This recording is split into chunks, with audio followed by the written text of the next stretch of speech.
Hello and welcome to Taking the Biz. This is the A-Level Business channel. In this video for Edexcel A-Level Business students, we're going to be taking a cheeky little look at how you might try and write 10-mark answers in your exam, focusing on structure, examination technique, and what the examiner's looking for to achieve full marks.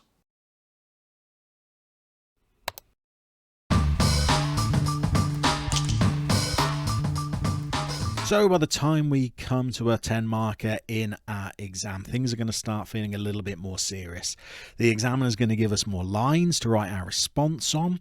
We're going to be spending more time on a 10-mark question, trying to keep it down to 10 minutes if we can. And we're also going to be required to write a conclusion and show some kind of judgment in a 10-mark question. So the question we're going to have a look at so that we can examine how we might write 10 markers is assess the likely effects of employee legislation on a business such as Volkswagen. Now that we know with 4 markers and 8 markers, applying our answer to the case study is going to help us access the higher marks. And it's absolutely no different when it comes to 10 markers.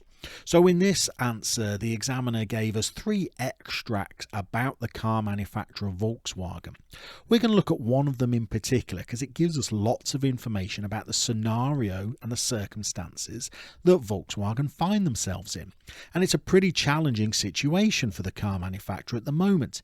They've recently been fined £15 billion. They've had to cut lots of jobs globally. Their brand is struggling. They've got weak profitability, high labour costs. Sounds like the business overall is quite inefficient as well, and we might be able to use some of these challenges to help us apply our answer as we go. So if we're going to assess the likely effects of employee legislation on Volkswagen, we need to present a balanced response to the examiner. We need to show them a point and a counterpoint, a positive of employee legislation and a negative as well.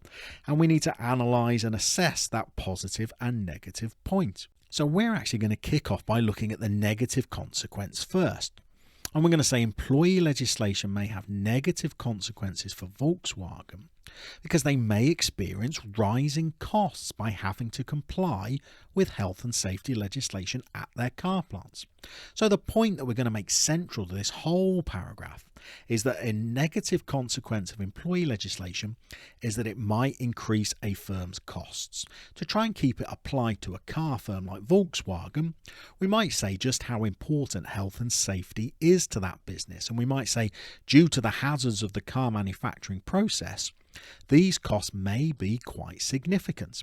But we can't just make that point and then walk away from it. We've got to analyse it.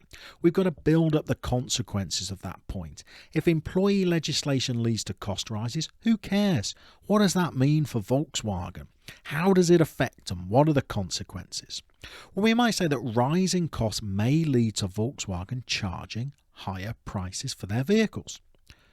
But what could happen after that? We might say, therefore, they may be less price competitive against rival brands such as Ford, just trying to keep the application going. But we might go further. We might say that this might damage sales and contribute to the weak profitability of the business. So we've taken that idea of weak profitability from the case study and we've used that to keep our answer in context.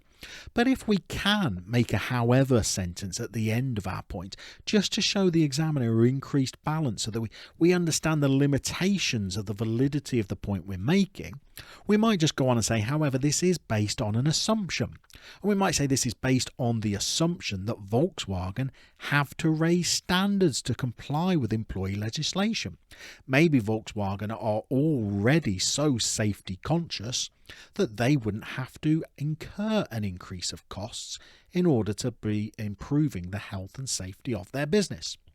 But then we want to get onto the counterpoint. We want to talk about how could employee legislation possibly benefit a brand such as Volkswagen. And what we might go on to say is that employee legislation may have benefits for Volkswagen, as it may improve motivation of the staff, because employees are no longer fearful of accidents and injuries on the vehicle production line. So the point we're going to base this paragraph around is that employee legislation might boost motivation. We're going to try and keep it applied. We've mentioned vehicle production lines. Now, we want to try and explain and analyze this point. We want to look at the consequences of it. So it might improve motivation. Who cares? What are the consequences? Well, we could go on and explain that increased motivation may lead to employees being more productive. Therefore, Volkswagen will experience rising labour productivity.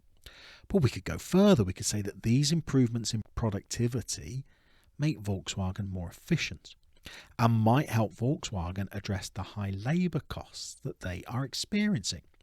So we could use the issue from the case study that Volkswagen are experiencing increasing labour costs.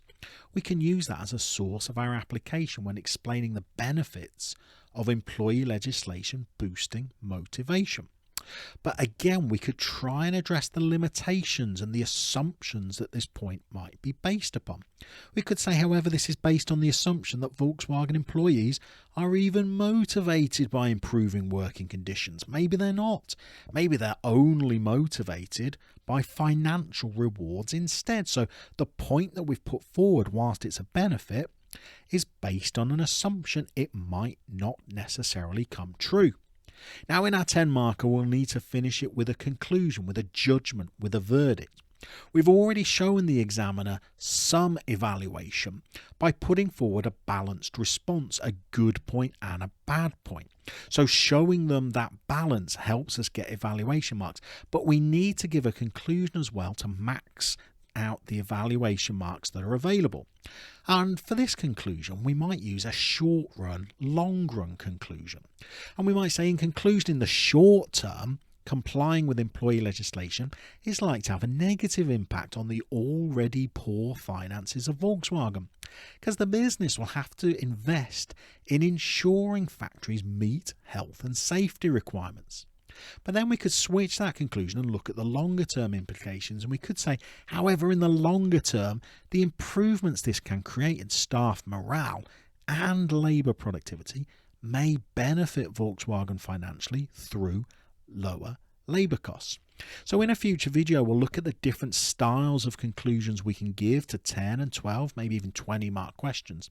But in this one, a short run, long run conclusion might help us just reach our verdict as to how employee legislation might impact on a business such as Volkswagen.